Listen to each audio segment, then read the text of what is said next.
Você chegou ao último episódio da temporada 6 dos nossos Minutos de Autismo.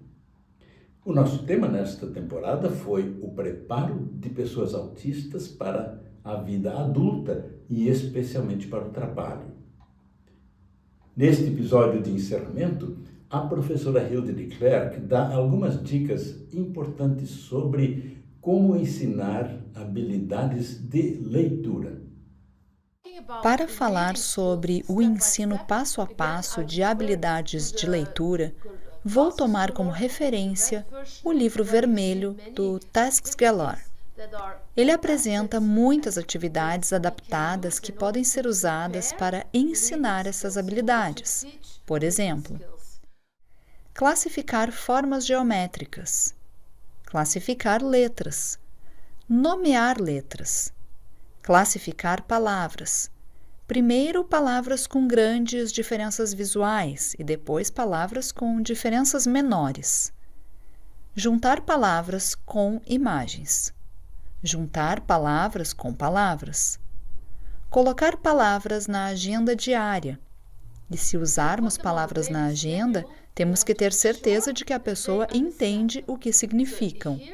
Todas essas são tarefas simples que podem ser exercitadas na área de trabalho e podem ser consideradas atividades preparatórias para ensinar uma pessoa com autismo a ler ou pelo menos a reconhecer algumas palavras e entender o significado delas.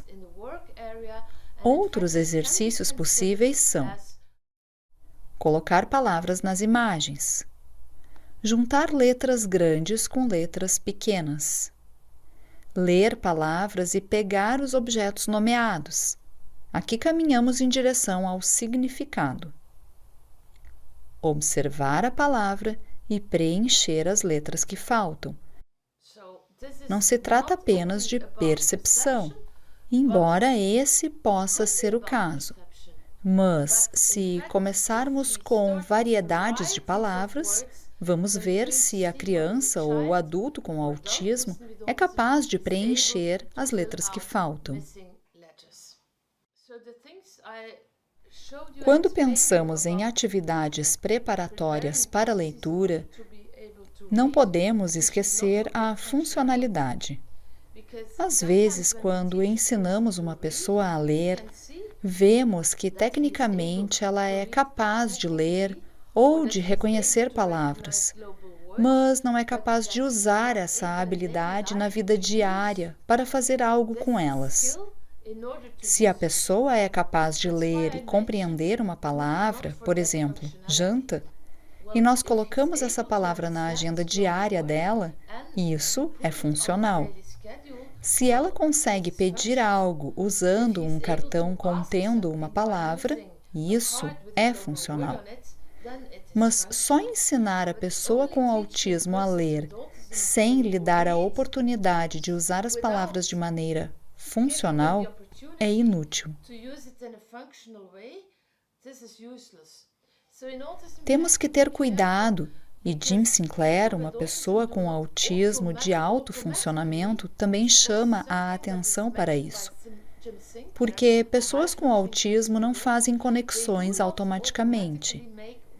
Temos que ensinar a conexão que existe entre a capacidade de ler uma palavra e as possibilidades ou a funcionalidade dessa habilidade. Por isso, não se esqueçam da funcionalidade.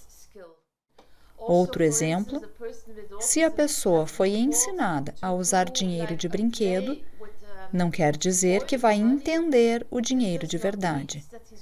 Mesmo que faça exercícios com dinheiro de verdade na mesa de trabalho, é preciso ir com ela até a loja para que a habilidade aprendida na área de trabalho se torne funcional em situações da vida diária.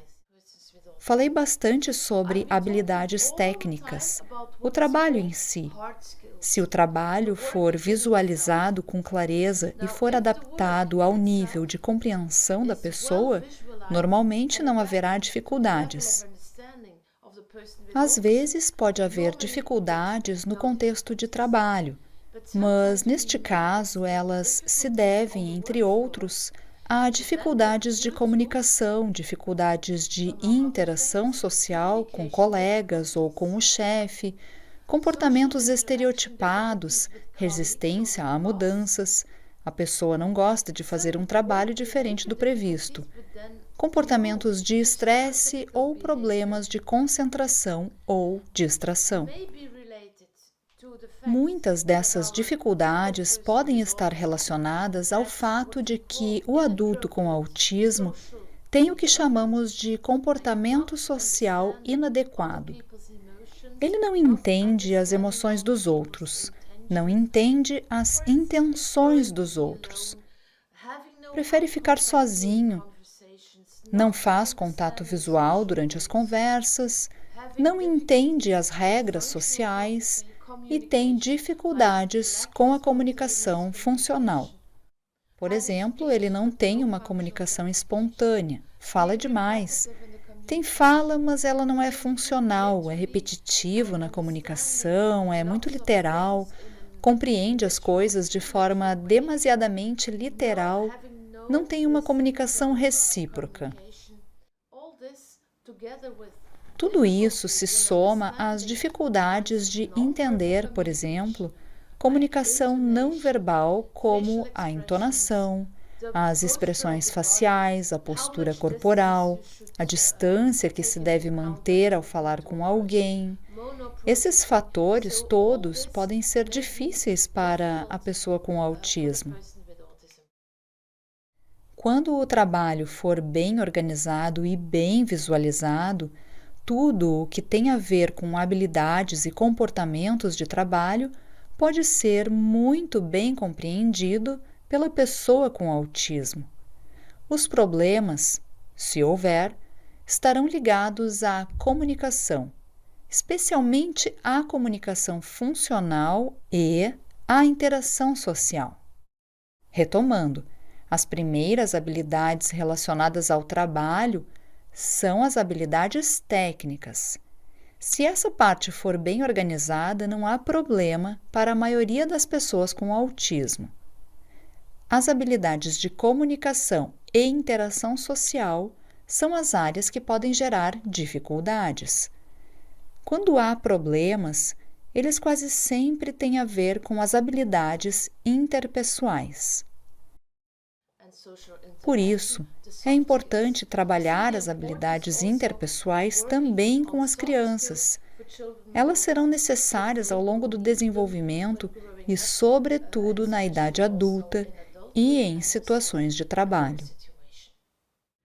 Ao final, a professora Hilde de Klerk indica um vídeo que ilustra o conteúdo apresentado nos episódios desta temporada.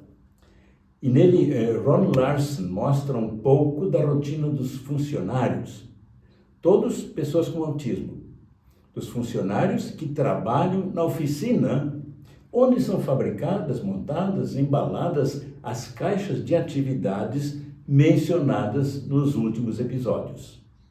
Você poderá ver como se apresentam na prática as habilidades de trabalho, os comportamentos de trabalho, a organização do trabalho e também como os apoios visuais são usados pela pessoa com autismo para que ela tenha o máximo de independência possível. O link está na descrição do vídeo. E encerrando, convido você a reencontrar nossa professora britânica Rita Jordan, que na próxima temporada abordará um assunto da maior importância para nossas pessoas autistas: transições e bem-estar ao longo da vida. Não perca! Cuide-se e fique bem.